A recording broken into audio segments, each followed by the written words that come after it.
नमस्कार, आप देख रहे हैं इंडिया बोल रहा है। मैं हूं आपके साथ विवेक शांडिल्य। दुनिया के सबसे ताकतवर मुल्क अमेरिका के विदेश नीति इतिहास के इस वक्त सबसे मुश्किल चौराहे पर खड़ी है। बेंजामिन नेतन्याहू से बढ़ती दूरी, पुतिन से बढ़ती नजदीकी, नेटो में बढ़ती दरार और इजराइल के साथ खराब होते रिश्ते। जो अमेरिका कभी रूस को अपना सबसे बड़ा दुश्मन मानता था, आज वहां पुतिन से यारी के नए अध्याय लिखे जा रहे हैं। पुतिन से इस यारी का सीधा असर अमेरिका के सबसे भरोसेमंद गठबंधन नेटो पर पड़ा है। नेटो में दो फाड़ की स्थिति है। यूरोप के देश सहमे हुए हैं। डोनाल्ड ट्रंप 55 मिनट तक पुतिन से बात कर रहे हैं और इस वॉर को खत्म करने के लिए हर संभव मदद देने का भरोसा दे रहे हैं। अमेरिका ने साफ कर दिया है कि यूक्रेन की सुरक्षा का ठेका सिर्फ अमेरिका का नहीं है, लेकिन यह मोर्चा नंबर 1 है। उधर अमेरिका का प्यार कहे जाने वाले इजराइल को भी ट्रंप ने बलि का बकरा बना दिया है। जंग में डील करने के बहाने इजराइल को अकेला छोड़ दिया। तो इजराइल ने कह दिया कि इजराइल लेबनान पर हमले जारी रखेगा, हम सीजफायर को नहीं मानते। इजराइल ट्रंप का गुलाम नहीं, अमेरिका का गुलाम नहीं है। यानी कि मामला हाथ से निकलता जा रहा है। डोनाल्ड ट्रंप ने अमेरिका को उस चौराहे पर ला खड़ा किया है जहां से उसका रास्ता अकेला दिखता है। तो क्या मिड टर्म चुनाव की वजह से ट्रंप को यह करना पड़ रहा है? नेतन्याहू को ट्रंप ने हड़काया और कहा, जंग छेड़े तो हम फिर बचाएंगे नहीं और तुम जेल भी जाओगे।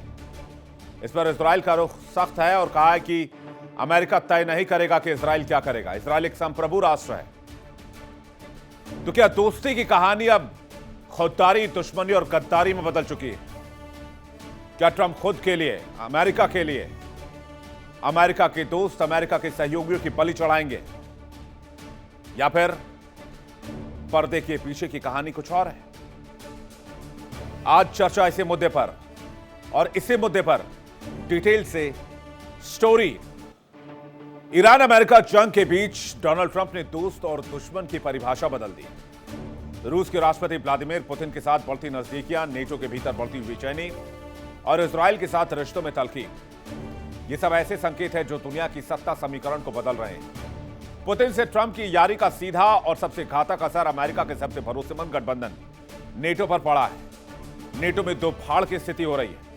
यूरोप के देश सहमे हुए हैं क्योंकि अमेरिका का रूस के साथ नजदीक आना यूरोप की सुरक्षा पर सवाल उठा रहा है और अमेरिका कह रहा है कि यूरोप की सुरक्षा का ठेका अकेले अमेरिका ने नहीं उठा रखा है।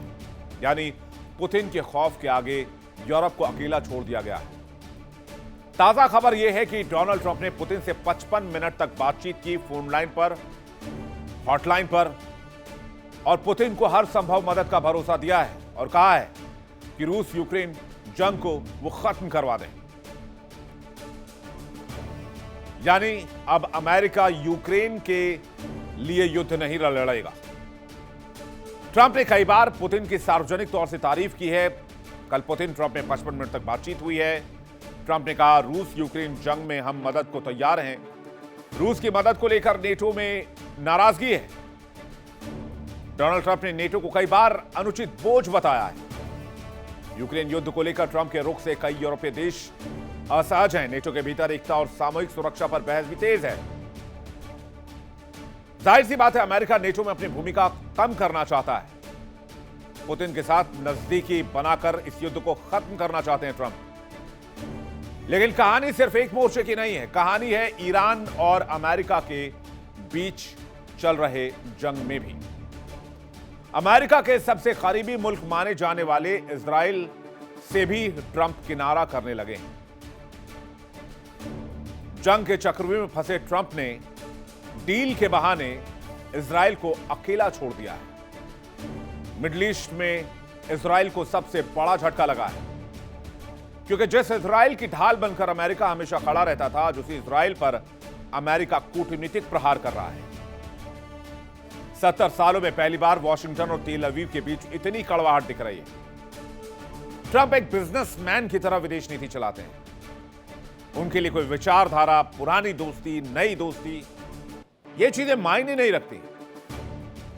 उनके लिए अगर कुछ मायने रखता है तो वह है डोनाल्ड ट्रंप का फायदा, डोनाल्ड ट्रंप का नुकसान, डोनाल्ड ट्रंप के हाथ कितने डॉलर्स आएंगे। क्योंकि मैं ये मानता हूं कि ट्रंप को अमेरिका की भी चिंता नहीं है। अब डोनाल्ड ट्रंप और नेतन्याहू यहां से दोराहे पर खड़े हुए हैं। तो ये खबर आपको मिल गई होगी कि 19 तारीख को जिनेवा में पीस डील साइन होनी है।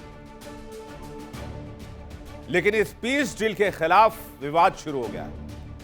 ट्रंप और नेतन्याहू के रिश्तों में कड़वाहट देखी जा रही है।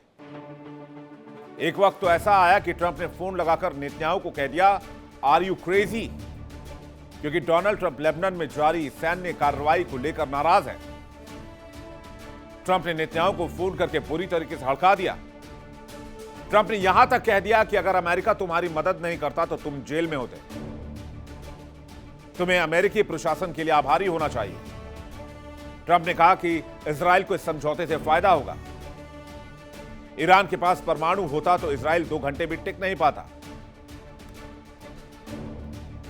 लेकिन इस पीस डील के सामने आने के बाद इजराइल का खुला ऐलान भी सुन लीजिए। इजराइल ने बयान जारी कर कहा है कि इजराइल एक संप्रभु और आजाद मुल्क है और इजराइल लेबनान में अपनी सैन्य कार्रवाई को अनिश्चित काल तक के लिए जारी रखेगा, क्योंकि इजराइल किसी का गुलाम नहीं है कि किसी के कहने पर वो अपनी देश की सुरक्षा को खतरे में डाल दे। यानी इजराइल ने आंखें तरेर दी हैं डोनाल्ड ट्रंप के लिए। और इतनी बड़ी बात कि इजराइल किसी का गुलाम नहीं है।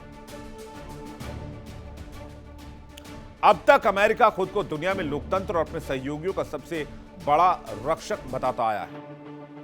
हालांकि इतिहास के पन्ने उल्टेंगे तो कई ऐसे मौके सामने आते हैं जब वॉशिंगटन पर ही अपने साझेदारों को बीच रास्ते में छोड़ देने या वादों से मुकर जाने के आरोप लगे। वियतनाम से लेकर अफगानिस्तान तक और कुर्द लड़ाकों से लेकर कई क्षेत्रीय सहयोगियों तक अमेरिका की विदेश नीति बहुत बार यूज एंड थ्रो पर डिपेंड नजर आई, जिससे अमेरिका की आलोचना हुई। लेकिन नेटो यानी कि यूरोप और इजराइल कोई पहली बार इस धोखेबाजी के शिकार नहीं हो रहे। लिस्ट लंबी है। 1975 दक्षिण वियतनाम, अमेरिका ने लंबे समर्थन के बाद सैगोन से अचानक वापसी की और दक्षिण वियतनाम की सरकार ढह गई। 1980 अफगान मुजाहिदीन, सोवियत संघ के खिलाफ समर्थन दिया, युद्ध खत्म होते ही अफगानिस्तान को छोड़ दिया। 1991 इराक, शिया और कुर्द, सद्दाम के खिलाफ विद्रोह के लिए प्रोत्साहित किया, फिर सैन्य मदद नहीं दी, विद्रोह को कुचल दिया गया, हजारों लोग मारे गए। 2011 मिस्र, लंबे समय के सहयोगी राष्ट्रपति होस्नी मुबारक से दूरी बना ली। अरब स्प्रिंग के दौरान समर्थन वापस ले लिया। 2019 सीरिया के कुर्द आईएसआईएस के खिलाफ अमेरिका के साथ लड़े, लेकिन कुर्दों को अकेला छोड़कर अमेरिकी सैनिकों ने वापसी कर ली, जिसके बाद हजारों कुर्दों को मौत के घाट उतारा गया। 2021 अफगानिस्तान, 20 साल तक तालिबान के खिलाफ अमेरिका लड़ता रहा, अफगानियों का समर्थन करता रहा, लेकिन उन्हीं अफगानियों को मरने के लिए छोड़ दिया तालिबान के हाथों और तालिबान को सत्ता की चाबी दे दी। बाप बड़ा ना भैया, सबसे बड़ा रुपया। आया किया, आप यहां रुपये की जगह डॉलर लगा सकते हैं। अब पुतिन से दोस्ती का हाथ, यूरोप से दूरी, ईरान से डील, इजराइल को सख्त संदेश। अमेरिका की नई विदेश नीति दुनिया में क्या जुल्म ढाएगी, क्या कयामत लाएगी, कोई नहीं जानता। इसके रिपरकशंस क्या होंगे, दूरगामी इंपैक्ट क्या होंगे, ये भी अभी एंटिसिपेट करना बहुत मुश्किल है। इसलिए आज इस मुद्दे को हम आपके सामने लेकर आए और इस मुद्दे पर आज करेंगे सबसे बड़ी चर्चा। बातचीत के लिए मेहमानों का एक बड़ा पैनल हमारे साथ जुड़ रहा है। विंग कमांडर आलोक साय हमारे साथ जुड़ रहे हैं, रक्षा विशेषज्ञ, बहुत स्वागत है आपका। लेफ्टिनेंट कर्नल जयेश सोढ़ी हमारे साथ जुड़ रहे हैं, रक्षा विशेषज्ञ। संजीव श्रीवास्तव हमारे साथ जुड़ रहे हैं, विदेश मामलों के जानकार। फिरोज मीठी बोरवाला हमारे साथ जुड़ रहे हैं, ईरानी मामलों के जानकार। और पूर्णिमा नाथ हमारे साथ थोड़ी देर में कनेक्ट होंगी अमेरिका से लाइव, उनके पास भी चलेंगे। सबसे पहले आलोक जी का रिएक्शन लेते हैं और जानते हैं कि इजराइल के इस बयान पर आलोक जी क्या कहेंगे। इजराइल ने कहा कि हम तुम्हारे गुलाम नहीं है कि तुम्हारे हिसाब से चलेंगे, लेबनान में कार्रवाई अनिश्चित काल तक जारी रहेगी, अमेरिका के बस में जो है वो करके देख ले। देखिए, मैंने कल भी बोला था, विवेक जी नमस्कार, मैंने कल भी बोला था कि इजराइल जो है वो अपने उसूलों से समझौता नहीं करेगा। और ट्रम्प जिस तरह की दुधारी तलवार पर चल रहे हैं, ये पूरे विश्व में आपका आकलन बिल्कुल सही है। अंतर्राष्ट्रीय राजनीति में बहुत ही बड़ा उथल पुथल ला रहे हैं ट्रम्प अपनी नीतियों के कारण। देखिए, ये इजराइल के अस्तित्व का सवाल है, क्योंकि इजराइल अगर वहां से वापस निकलता है तो हिजबुल्लाह का आक्रमण कभी भी इजराइल के ऊपर खत्म नहीं होगा। हिजबुल्लाह कभी भी शांति समझौते में इस बात पर सहमत नहीं हुआ है कि हाँ, वो आक्रमण रुकेगा इजराइल के ऊपर में। तो ऐसे में तो मुझे बहुत ही खतरा लग रहा है कि ये संधि अगर साइन हो भी जाती है तो कितने दिनों तक ये संधि चल पाएगी। क्या ट्रंप इजराइल को अकेला छोड़ देंगे, जिस तरह से उन्होंने नाटो को छोड़ दिया है? क्या ट्रंप, जब इजराइल को बुरी तरह मार पड़ने लगेगी अगर ईरान से, तो फिर ट्रंप साथ आ जाएंगे? ये तो आने वाला समय बताएगा, ये इस समय आकलन करना बहुत ही मुश्किल है। लेकिन हाँ, ट्रंप ने जिस तरह की नीतियां अपनाई हैं, वो निश्चित रूप से पूरे विश्व को चौंकाने वाली हैं। आप देखिए, पिछले ही साल उन्होंने यूनाइटेड नेशंस में किस तरह के रिजोल्यूशंस पास कराए। यूनाइटेड नेशंस सिक्योरिटी काउंसिल में भी उन्होंने ये रूस को 2022 के आक्रमण का दोषी बनाने वाला या दोषी मानने वाला रिजोल्यूशन पर वोट नहीं दिया, उसका पुरजोर विरोध किया। उसका एक अमेंडेड रिजोल्यूशन वो लेके आए, जिसमें सिर्फ कहा गया कि युद्ध रोका जाए और रूस की बिल्कुल आलोचना नहीं हुई। तो अमेरिका निश्चित रूप से रूस के साथ अपनी नजदीकियां बढ़ाना चाहता है। कारण इसके पीछे कई हो सकते हैं। ये कारण मुझे जो लगता है वो ये है कि अमेरिका आज के दिन में रूस को अपना नंबर एक प्रतिद्वंदी नहीं मान करके चीन को नंबर एक प्रतिद्वंदी मान रहा है, और वह रूस से नजदीकियां बढ़ाना चाहता है। हो सकता है आगे आने वाले दिनों में जियो पॉलिटिक्स में और भी रीअलाइनमेंट हो।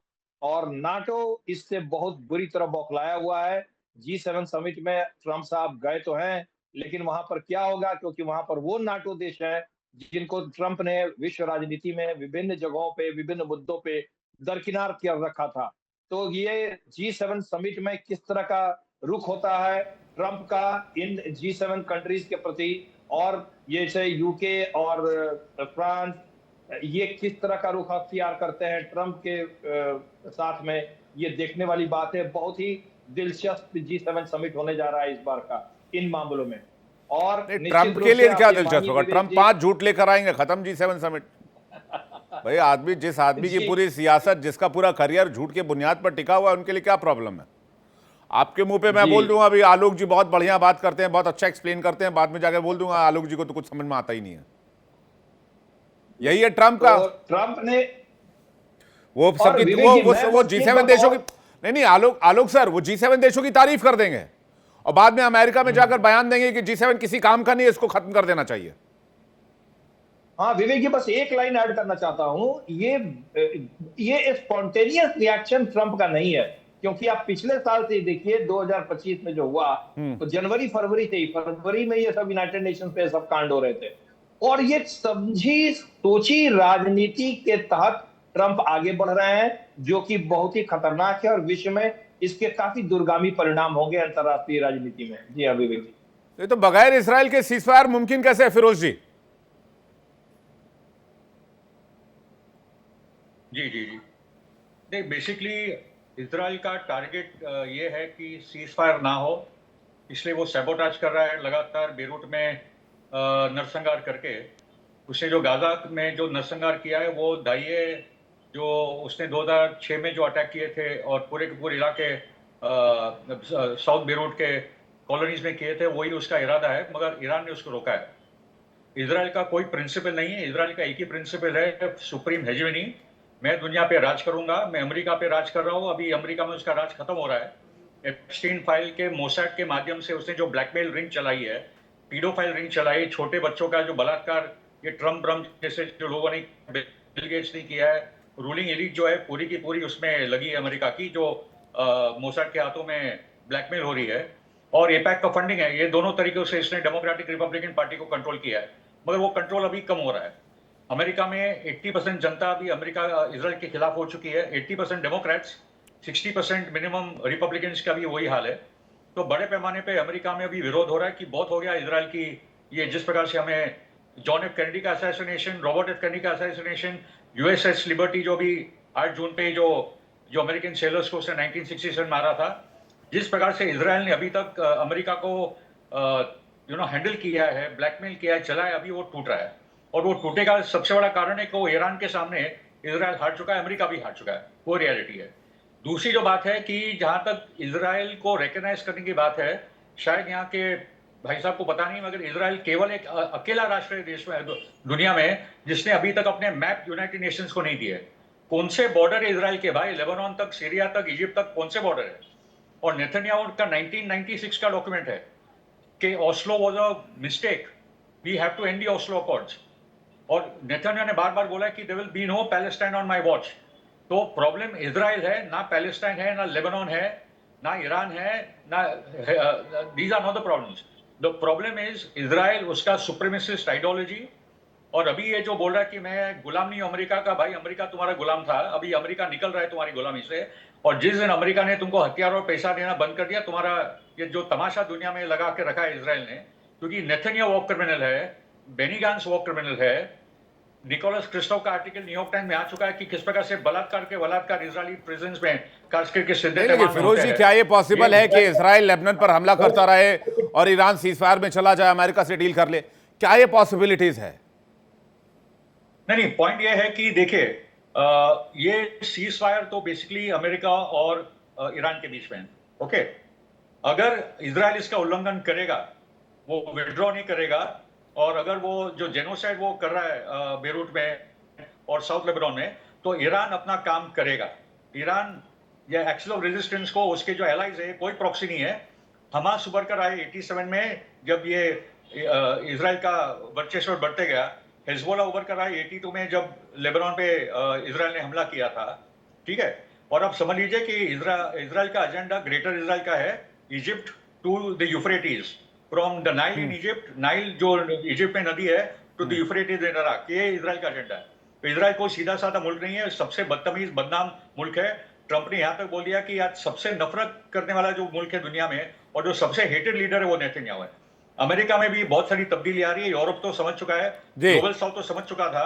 भारत में जो एक पक्ष है जो इजराइल के समर्थन में, जो अपनी उनको ना पैलेस्टाइन समझने आता है, और एक कॉलोनाइजिंग पावर, एक अपार्थाइड पावर को सपोर्ट करता है। ये यूरोपियन आश्केनाज़ी जूस ने आके जबरदस्ती पैलेस्टाइन में कब्जा जमाया है, ये तो इनका कुछ लेना देना नहीं है जी। वो पॉलिसीज डिस्कस की जा सकती है, लेकिन इससे सोल्यूशन कहां हो रहा है? लेबनान पर अगर हमले जारी रहेंगे तो इसमें कैसे सोल्यूशन आएगा? संजीव जी का पॉइंट ऑफ व्यू क्या है इस पर? देखिए विवेक जी, ये जो मेमोरेंडम ऑफ अंडरस्टैंडिंग पर जो एक सहमति बनी है, ये मैं मानता हूं कि पूरे वेस्ट एशिया में जो शांति को स्थापित करने की दिशा में एक कंस्ट्रक्टिव स्टेप फॉरवर्ड है। मैं इसको बिल्कुल शांति की स्थापना तो नहीं कहूँगा, क्योंकि उसमें लंबा समय लगेगा, लेकिन इतनी बुद्धिमत्ता जरूर ये प्रिवेल अब कर रही है कि एक शांति होनी चाहिए, स्टेट ऑफ हॉर्मुज ओपन होना चाहिए। और इसका जो सबसे बड़ा जो आउटकम मैं देखता हूं कि स्टेट ऑफ हॉर्मुज रीओपन होगा, और दोनों अपना अपना जो ब्लॉकेड है वहां हटाएंगे, और एक बार फिर से वहां पर स्थितियां बहाल होंगी, एक नॉर्मल स्थितियों की तरफ ये पूरा स्टेट ऑफ हॉर्मुज होगा, और इसका पूरा विश्व को और विश्व की जो एनर्जी सप्लाई चेन्स को बड़ा लाभ मिलने जा रहा है। तो मैं इसका स्वागत करता हूं, ये जो डेवलपमेंट है। लेकिन जहां तक इजराइल का प्रश्न है, तो मेरा ऐसा मानना है कि इजराइल के राष्ट्रपति बेंजामिन नेतन्याहू के जो डोमेस्टिक पॉलिटिकल कंपल्सन्स हैं, वो संभव है कि उसकी वजह से वो अपने जो लेबनान में जो ऑपरेशंस हैं उसको कंटिन्यू करें। हालांकि अमेरिका उसको लाइक बिल्कुल भी नहीं कर रहा है, राष्ट्रपति डोनाल्ड ट्रंप उससे नाराज हैं, ये स्पष्ट है। लेकिन जो इलेक्शंस वहां आने वाले हैं इजराइल में, अक्टूबर के पहले वो कभी भी हो सकते हैं, सितंबर में भी हो सकते हैं, अगले इलेक्शंस भी हो सकते हैं। तो ये और उस इलेक्शंस में बेंजामिन नेतन्याहू के पास जो सबसे बड़ा जो मुद्दा यही होगा कि उन्होंने आतंकवाद के खिलाफ एक जबरदस्त लड़ाई लड़ी है, और उसको एजेंडे को लेकर के वो इलेक्शंस में जाना चाहते हैं।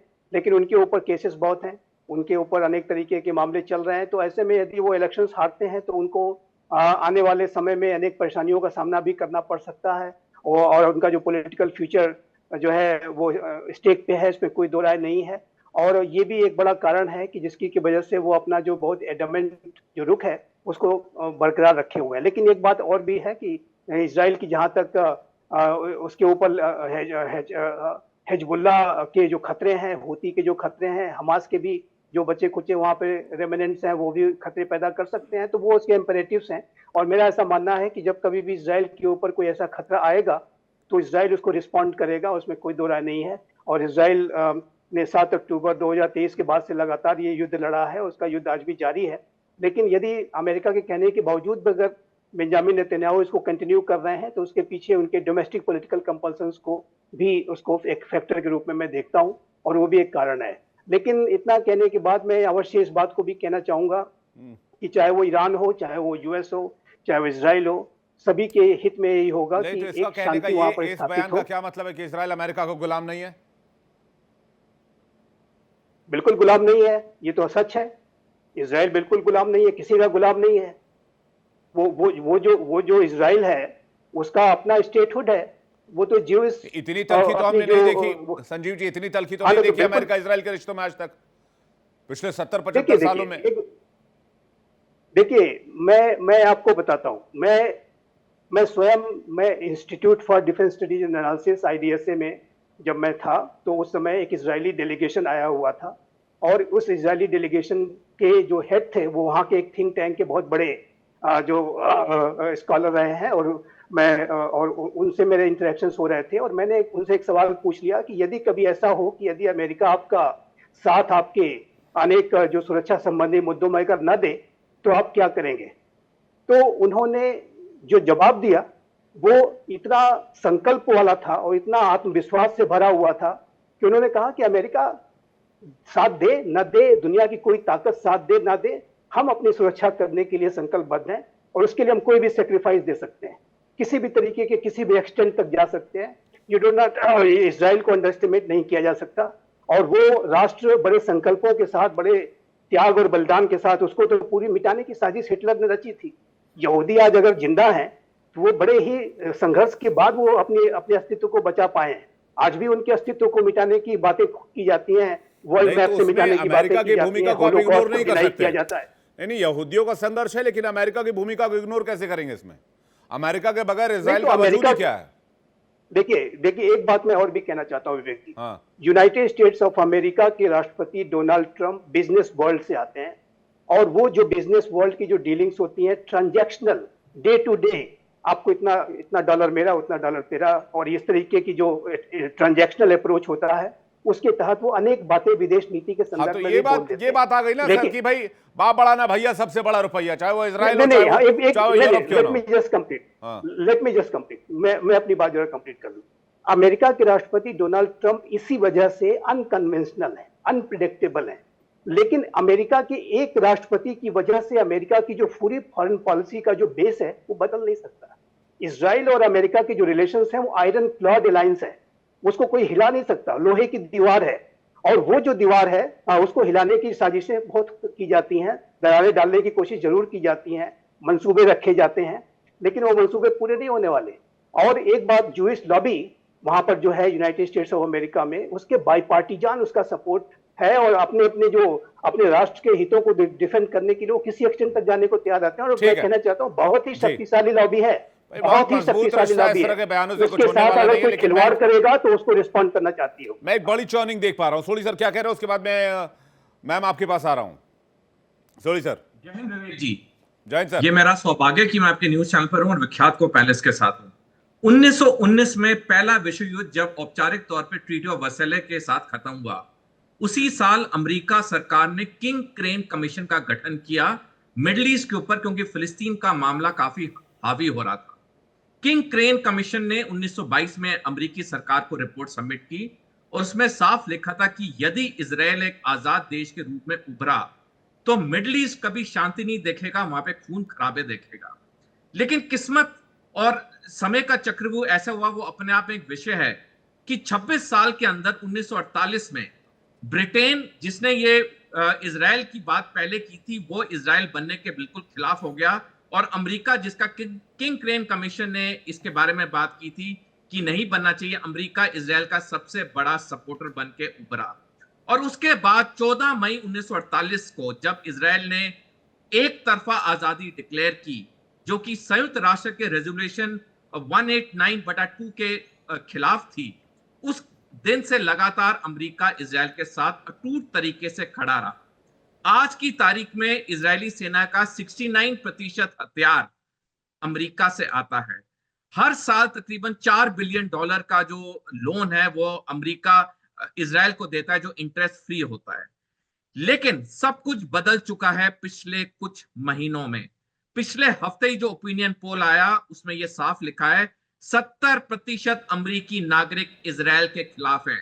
विवेक जी, आज सवेरे अमेरिका की विख्यात यूनिवर्सिटी स्टैनफोर्ड यूनिवर्सिटी में गूगल के मुखिया सुंदर पिचाई बच्चों को, विद्यार्थियों को डिग्री देने गए थे ग्रेजुएशन पे। बच्चों ने गूगल के मुखिया सुंदर पिचाई का बहिष्कार किया, उसके सामने हु की फिलिस्तीन के झंडे वहां पे फहराए, यहां तक कि वो ऑडिटोरियम को खाली करके आ गए, सुंदर पिचाई अकेला खड़ा रहा। आप समझ सकते हैं कि अमेरिका की हर यूनिवर्सिटी में हो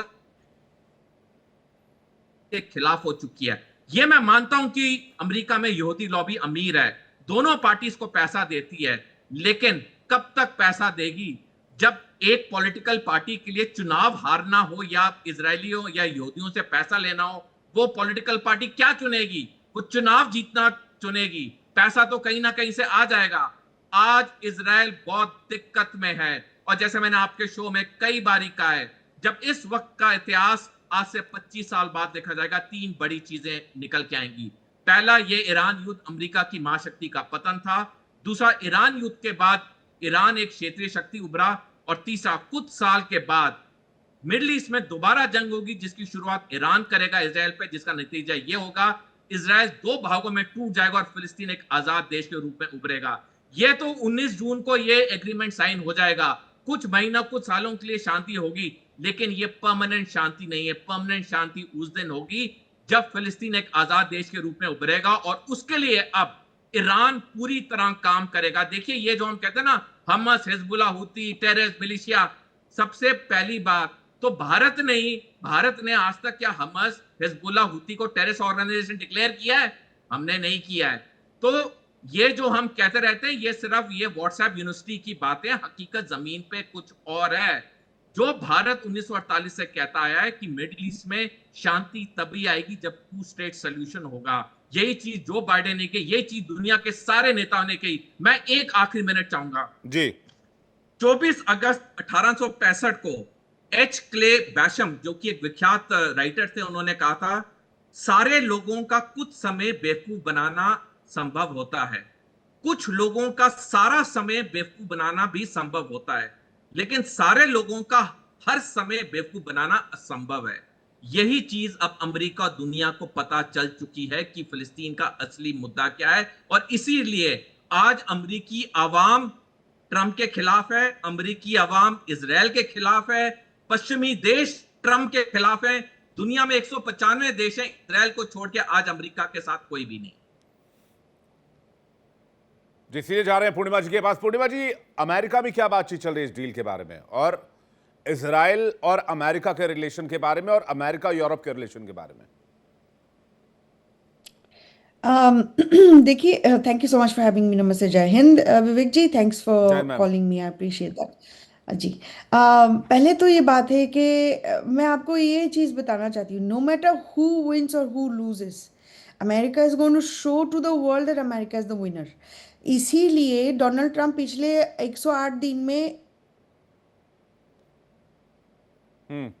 द वॉर, तो अगर America already won the war, तो हॉर्मुज में क्या कर रहे थे?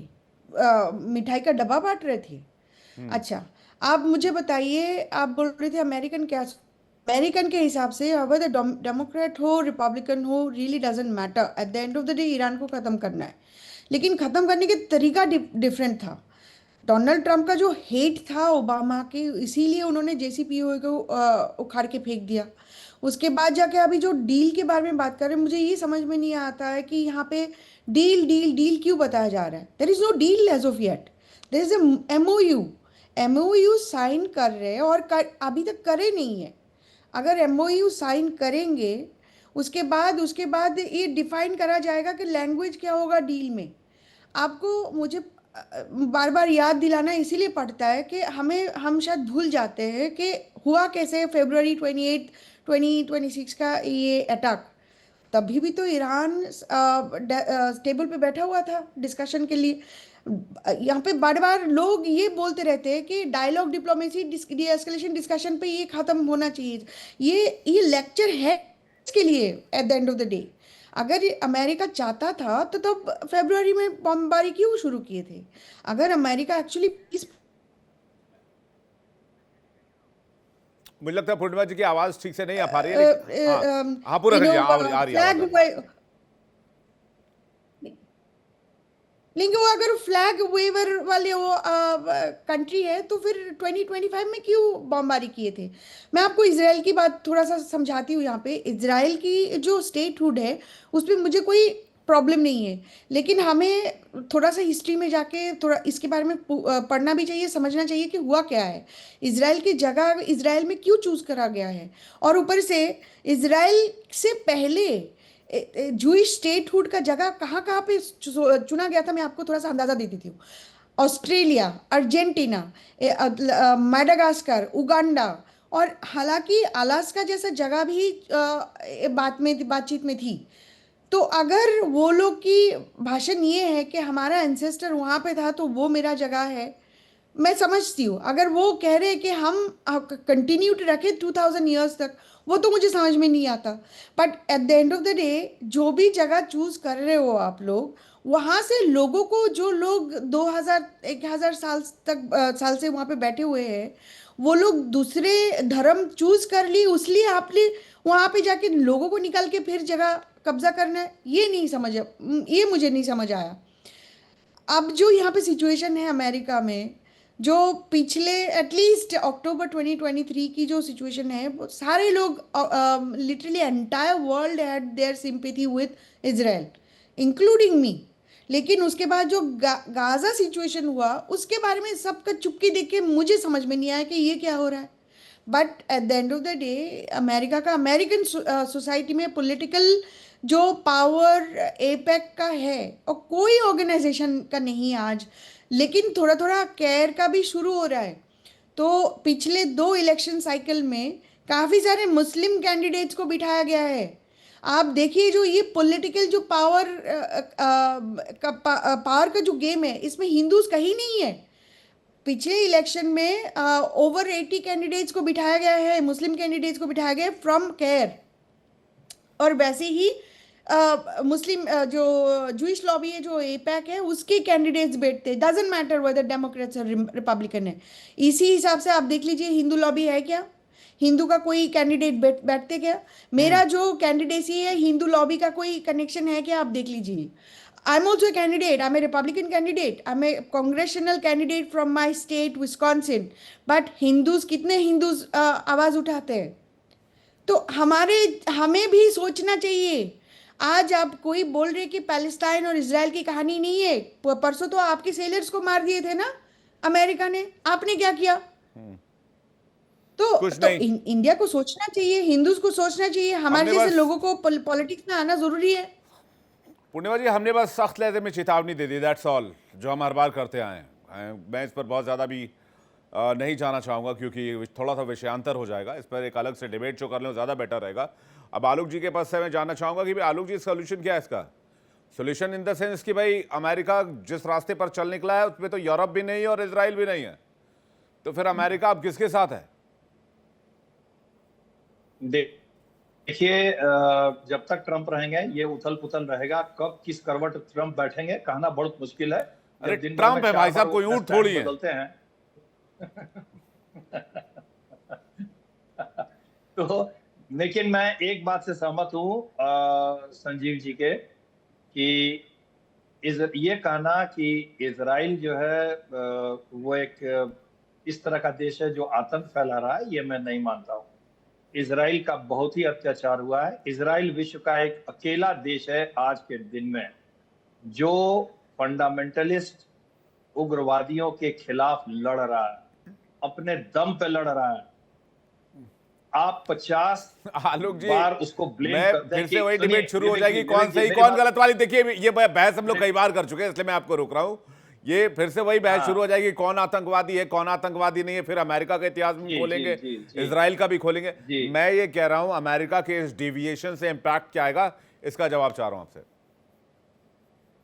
अमेरिका के डिविएशन से इंपैक्ट ये आएगा कि रीअलाइनमेंट बनेंगे और इजराइल जो है वो मानेगा नहीं अमेरिका की संधि को। अगर हिजबुल्ला उसके ऊपर आक्रमण करेगा, हिजबुल्ला को वो छोड़ेगा नहीं। चाहे अमेरिका इसको बुरा माने, चाहे ट्रंप साहब जब तक रहेंगे वो विरोध करते रहेंगे। ट्रंप साहब इजराइल के खिलाफ खुल करके सामने युद्ध नहीं तो में नहीं हिजबुल्ला उतर ने सकते आक्रमण हैं। कब किया इस बार?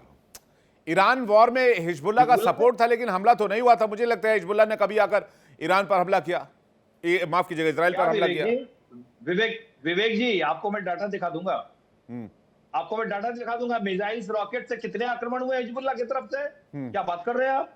वो तो जब ईरान पर हमला हो गया तब, वो तो जब ईरान पर हमला हो गया तब। अब आप नेटो में कहेंगे भाई अमेरिका पर हमला हो गया, अफगानिस्तान में पूरा नेटो घुस गया। नहीं विवेक जी, उसके पहले हिजबुल्ला आक्रमण नहीं कर रहा था। तो उसके पहले जून 2025 में अमेरिका ने हमला किया था ईरान पर। जी नहीं विवेक जी, लगातार कोई ऐसा साल नहीं है जब हिजबुल्ला ने ईरान पर आक्रमण नहीं किया। ठीक है फिरोज जी, जल्दी से कुछ कहना चाह रहे हैं। फिरोज जी मैं आगे आपकी बात। फिरोज जी, बेसिकली अभी के फेज में जो गाजा में नरसंहार चल रहा है, हिजबुल्ला इसलिए इजराइल को सबक सिखा रहा था। नॉर्दर्न इजराइल को खाली कर दिया है और इजराइल की आर्मी को भागना पड़ा। 82-2000 के बीच में उसने जो आक्रमण किया था, साउथ लेबनान को, बेरूत तक कब्जा किया था, 10,000 पैलेस्टीनियंस को मारा था बेरूत में आके। उसके बाद हिजबुल्ला खड़ा हुआ और हिजबुल्ला ने इसको भगा दिया। 2006 में वापस इजरायली आर्मी ने आक्रमण किया, 35 दिन के जंग में उनको भागना पड़ा इजराइल को। इजराइल की अपनी औकात नहीं है ग्राउंड वॉर में, ऊपर से हमला कर लेता है, मगर ग्राउंड वॉर में तो उसकी कोई औकात नहीं है। एक वो बात। दूसरा, last to refer to one book because ये बहुत अच्छी किताब है सोदी जी के लिए खास करके, क्योंकि एक इजरायली प्रोफेसर है श्लोमो सैन, उसने जो किताब लिखी है the invention of the Jewish people, this is a must read book. ये 25 भाषाओं में इसका ट्रांसलेशन हो चुका है और ये किताब ने बेसिकली जो कर दिखाया है the invention of Jewish people by Shlomo Sand, it is a must read for everybody. Anyway that apart. दूसरा मेरा बोलना है कि जो भी यहूदी के साथ हुआ वो यूरोप में हुआ। जर्मनी का एक इलाका दे देते, इजराइल वहां बना देते। यहाँ किसी को शायद पता होगा कि बिरोबिजान करके जो इलाका है सोवियत रूस में, वो लेनिन ने दे दिया था। It's the size of Switzerland. ये जूस के लिए एक बहुत बड़ा इलाका वहां बन चुका था। और पूर्णिमा जी ने बोला कि मल्टीपल जगह है, मल्टीपल लोकेशंस थे, क्योंकि यूरोप का प्रॉब्लम था। यूरोप ने बार बार जेनोसाइड प्रोग्राम हॉलोकॉस्ट किए हैं ये जूस के साथ। ये कोई एशियन प्रॉब्लम, मुस्लिम प्रॉब्लम, पैलेस्टाइन प्रॉब्लम कभी था ही नहीं। ये प्रॉब्लम तो वहां से आया, यूरोपियन प्रॉब्लम को डाला गया पैलेस्टाइन पे। और जो कॉलोनाइजेशन आस्केनाज जी जूस ने पैलेस्टाइन का किया, वो भारत के लोग जो एंटी ब्रिटिश मूवमेंट में थे, हम लोग उसका समर्थन करते हैं। हमारे इतिहास का बहुत बड़ा प्रॉब्लम है और गहराई से समझना होगा। ट्रेन कमीशन का जो जिक्र किया उसमें मैं जाऊंगा। बेसिकली इतना ही है कि पैलेस्टाइनियंस ने बहुत बड़ा कॉम्प्रोमाइज कर दिया। बिल्कुल, मैं ये बात सही है आपकी। और अभी मैं बहुत लेटेस्ट बयान देख रहा था डोनाल्ड ट्रंप का, मैं चाहूंगा संजीव जी भी इस पर कमेंट करें। उन्होंने कहा कि पाकिस्तान के फील्ड मार्शल बहुत अच्छे व्यक्ति हैं, पाकिस्तान के प्रधानमंत्री बहुत अच्छे व्यक्ति हैं, पाकिस्तान ने इस डील में बहुत बेहतरीन काम किया है, हो सकता है मैं पाकिस्तान जाऊं, उन लोगों से मुलाकात करूं। हाँ, अच्छे व्यक्ति हैं और बिजनेसमैन को तो क्या चाहिए, at the end of the day उसको अगर कुछ फायदा हो गया तो अच्छा व्यक्ति होगा ही। लेकिन वो कब बुरा बन जाएगा इसका भी भरोसा नहीं है। कल को हो सकता है कि कल को ये फिर से वही कहना शुरू कर दे कि हमने तुमको billions and billions of dollars दिए और तुमने वो सारे पैसे हक्कानी नेटवर्क को देते रहे और इसी वजह से मैं तुम्हारी सारी जो है अमेरिका के कदमों में जाकर के पाकिस्तान बैठा हुआ है। सिंपल, अगर मैं इसको वैसी बात करूं, वो एक पोस्टमैन, एक मैसेंजर है और वो मैसेंजर की भूमिका उसने निभा रहा है। खड़े हो जाओ, खड़े हो गए, बैठ जाओ, बैठ गए, ये पाकिस्तान की औकात है अमेरिका के सामने, तो उसको तो अच्छा कहेंगे ही। तो यही डोनाल्ड ट्रंप को क्या चाहिए? संजीव सर, एक ऐसा व्यक्ति यही काम तो इसराइल करता आ रहा था। नहीं, इसराइल ने कभी ऐसा काम नहीं किया। इसराइल ने ऐसा काम कभी भी नहीं किया। जो हरकत पाकिस्तान करता है, जो नीचापन पाकिस्तान दिखाता है, जो वही अमेरिका जिससे वो पैसे लेता रहा, उसी अमेरिका के सबसे बड़े आतंकी को अपने यहां छुपा करके रखा। आप उसको डोनाल्ड ट्रंप भूल जाएंगे क्या कभी उसको? डोनाल्ड ट्रंप बड़े ही चालाक व्यक्ति हैं और डोनाल्ड ट्रंप पाकिस्तान का पूरा एक्सप्लॉयटेशन कर रहे हैं, आज भी कर रहे हैं। अमेरिका को जब पाकिस्तान की एक्सप्लॉइट को करने की जरूरत पड़ी, अमेरिका ने पूरा किया है। मैं यहाँ पर आपको जी। याद दिलाना चाहता हूँ आपके दर्शकों को, यूनाइटेड स्टेट्स ऑफ अमेरिका और चाइना के बीच में जो संबंधों का जो रेप्रोचमेंट का प्रोसेस 1972 में हुआ था, उस समय अमेरिका के top diplomat US secretary of state और एनएसए की भूमिका में रहे हेनरी किसिंजर ने पाकिस्तान का इस्तेमाल तब भी किया था। और आज भी जब अमेरिका को जरूरत पड़ी कि ईरान के साथ बातचीत करनी है तो उसने पाकिस्तान को मैसेंजर की तरह के इस्तेमाल किया है। लेकिन पाकिस्तान का क्या उसका इमेज है अमेरिका की नजरों में, ये अमेरिका मुझे बताने की आवश्यकता नहीं है। ये शाहबाज शरीफ और मुल्ला मुनीर को बाद में समझ में आएगा। और वो आज बहुत यदि अपने आप को वो कह रहे हैं कि हमने बहुत बड़ा कुछ हासिल कर लिया, तो मुझे नहीं लगता कि अमेरिका ने एक बार फिर से पाकिस्तान का इस्तेमाल किया है। और ये बात बिल्कुल स्पष्ट ठीक है, मैं ये जल्द मैं पूर्णिमा जी की राय चाहूंगा इस पर। पूर्णिमा जी, पाकिस्तान के बारे में बात करना जी, पाकिस्तान तो एक फेल्ड स्टेट है। It's no forget about failed state. उसको तो एक प्रॉक्सी स्टेट बना के ब्रिटिशों ने ये किस तरह की क्रिएट विदेश किया नीति था। है मैम? और मैं तो ये नहीं अमेरिका समझ उसको- पा रहा। यूरोप से दूरी, इजराइल से दूरी, पाकिस्तान से यारी, ये क्या, ये चल क्या रहा है?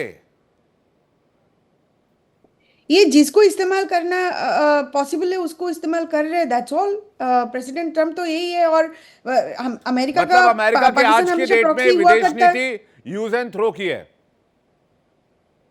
जी हाँ विवेक जी, एक लाइन हाँ बोलिए। एक लाइन बोलना चाहूंगा। जब तक किराना हिल्स में यूएस के एसेट्स रहेंगे इंटरनेशनल मॉनिटरिंग के लिए बॉर्डर पे, तब तक पाकिस्तान उसका अपना बेबी रहेगा। Non NATO Alai. हाँ पूर्णिमा जी जल्दी से। देखिए, इट वाज ऑलवेज अमेरिका's प्रॉक्सी। अगर कोई यहाँ पे बोलते कि ईरान का प्रॉक्सी है तो आपको क्वेश्चन पूछना चाहिए। Ukraine is not America's proxy, Pakistan is not America's proxy, Israel is आज तक इसराइल अमेरिका का प्रॉक्सी नहीं था। सऊदी, कतर, कुवैत अमेरिका का प्रॉक्सी नहीं था।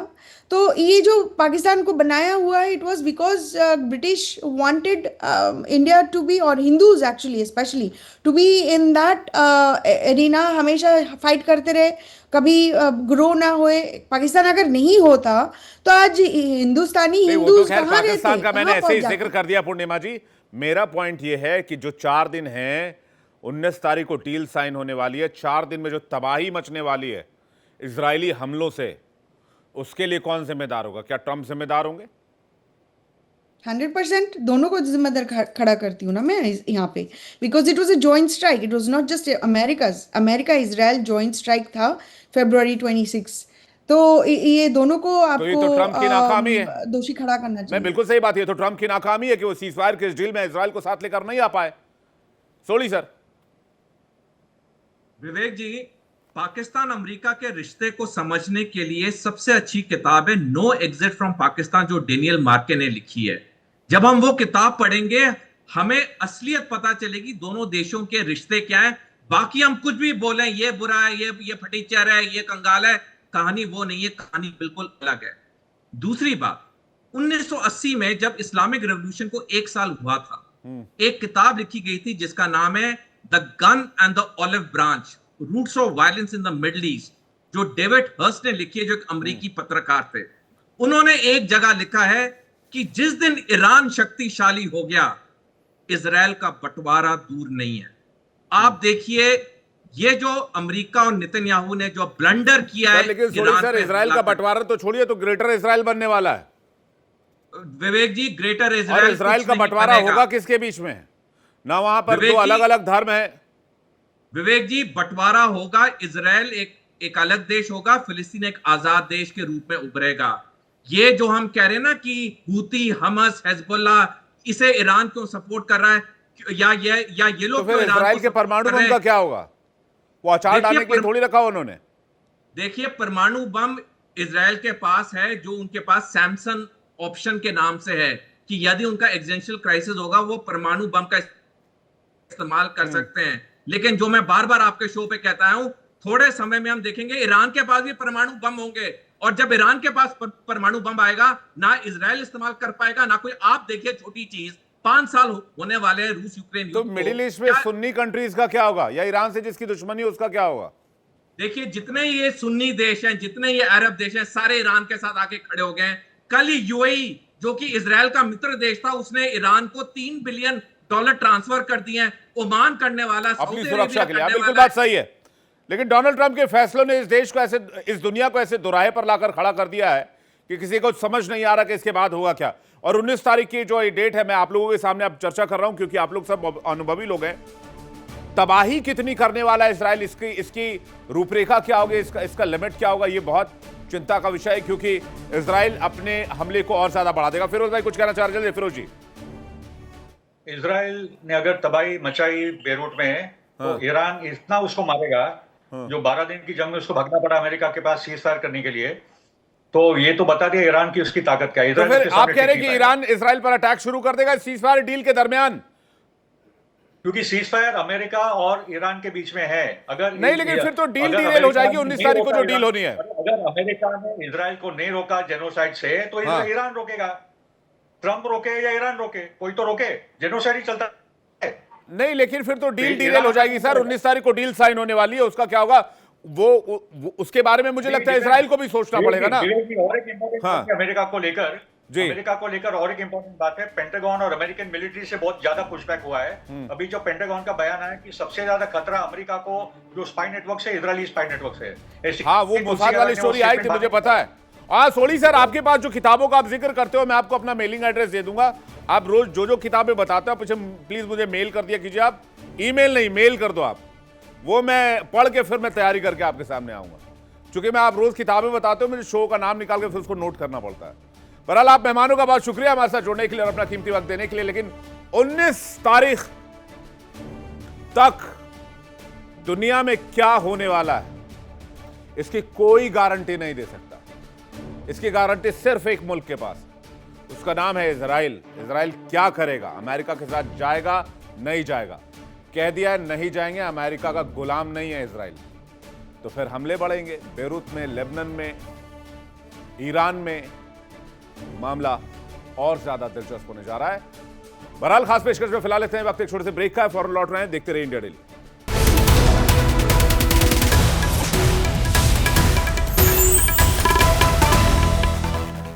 देखिए इंडिया डेली 24/7 अब आपके स्मार्ट टीवी पर। इंडिया डेली मौजूद है सभी डिजिटल प्लेटफॉर्म पर लाइव और लगातार। इंडिया डेली 24/7 हर दिन राष्ट्र को समर्पित।